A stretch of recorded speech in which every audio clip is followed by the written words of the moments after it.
several weeks back when I met up with Brian Balland from Packmule Brewing to pick up my allotment. And he opened his chest and showed me all the wondrous wild ales that he had brought for me to peruse. One of those that I picked was Sirens of Belimo Grisette by Wayfinder. I believe this is only my second grisette that I remember having drunk, though I've probably had a couple others. Just to remind those who don't recall, the grisette is the saison from the next region over. This is from a section of France where mining is a primary occupation. And so grisette means little gray one, referring to the miners all covered with rock dust.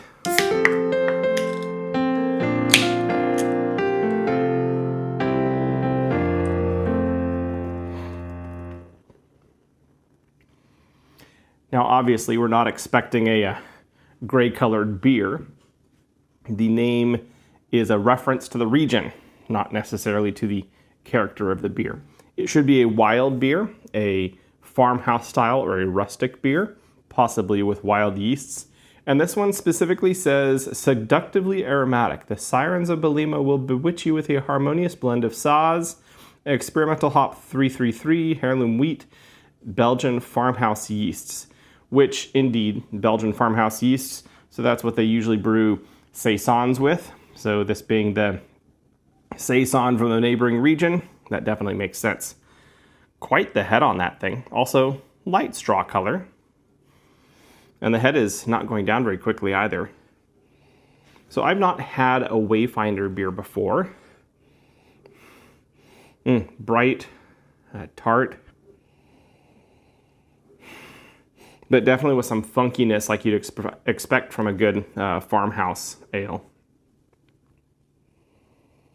It's interesting, heirloom wheat. So Belgium and France don't necessarily have the Reinheitsgebot, the beer purity law that governed German beer brewing.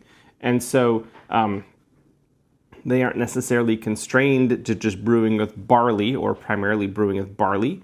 So I don't know if grisettes typically had some wheat in their malt bill or what the typical or historic saison or grisette malt bill was. I would expect, just because that's what it was, that barley was probably the original one. It makes sense that a modern beer would contain a slightly more complex recipe menu, maybe. But in here, perhaps some of the slight cloudiness of the beer, as well as it might be contributing to the head as well, with just the voluminous, and pretty stable bubble structure there. Yeah, so it smells pretty dry. It doesn't smell like puckeringly tart, but there's a brightness and acidity to it. There's also a little bit of funk, though not nearly the level of funk I picked up on the Fuzzy DeLorean that I drank a couple weeks ago. That was another one from this. That was a beautifully funky beer.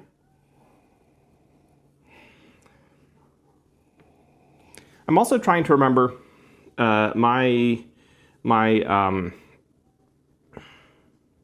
thoughts regarding the raspberry grisette from Talking Cedar, which is the other big grisette I've had.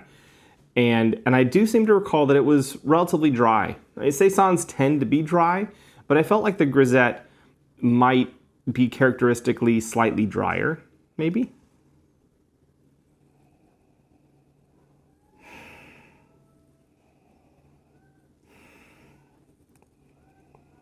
A little bit of woodiness, maybe a hint of smoke, but like wood smoke from a wood fire, kind of. But it's like I had to get my nose way in there to smell that. It smells tasty. Like, it doesn't smell like it's going to be puckeringly tart. It smells like it's going to be dry, interesting, slightly bright, slightly acidic, with a nice, maybe light, bright funkiness. compared to the saisons that I've had. And maybe some interesting wood or cedar character on the back end.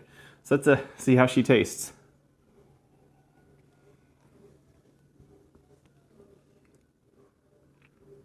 Oh, that's smooth.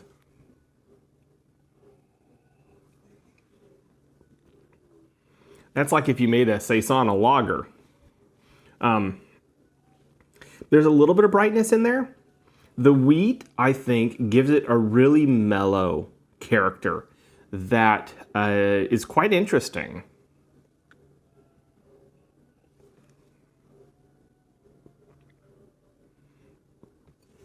Yeah, there's a, like, it tastes like you're getting a whole bunch of the head bubbles in your mouth, but then you don't have the bubbles. You're not, bubbles have a slightly different character, but it feels like you have something with a substantial volume of body in it. And it's just really surprising when you're expecting maybe it to be thinner and more watery in its texture. And it's not. It has a substantial amount of body. And I suppose I should be able to see that a little bit in the sort of legs, but I'm mostly picking up the head there, so I'm not really seeing. But no, the liquid, yeah, there's some viscosity to it. Yeah, the wheat's adding a lot of body. Just because of the nature of the wheat proteins, they tend to produce substantially more body than when they're not used in the beer. Think of a Hefeweizen or something like that. And not that it's, trending into being a jelly or a goo.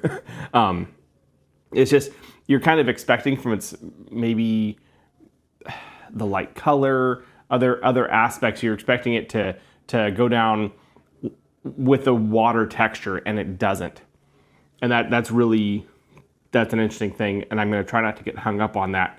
I've already got hung up on that, so I'll try to stop. I'll try to unhook myself from that. Yeah, it's got the funk. It's got the really nice farmhouse funk. Not nearly so strongly as the Fuzzy DeLorean, the most recent saison I've had. But really nicely. Like it's a really, really pleasant funkiness.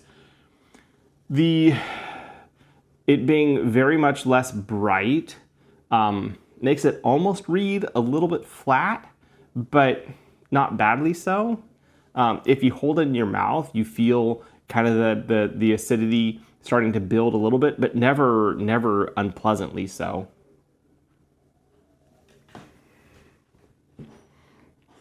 This is a very interesting, tasty beer, and I think that its texture, the body to it, and its relatively mellow flavors can be appreciated pretty slowly. Like, it's not a high ABV beer. It's only 5%, 5.1%. So it's not a high ABV beer. You're not drinking it slow to save yourself. You can just drink it slowly because it doesn't need, it's not begging for anything more. And I think it might actually reward that kind of almost savoring, which is kind of surprising for beer this light colored.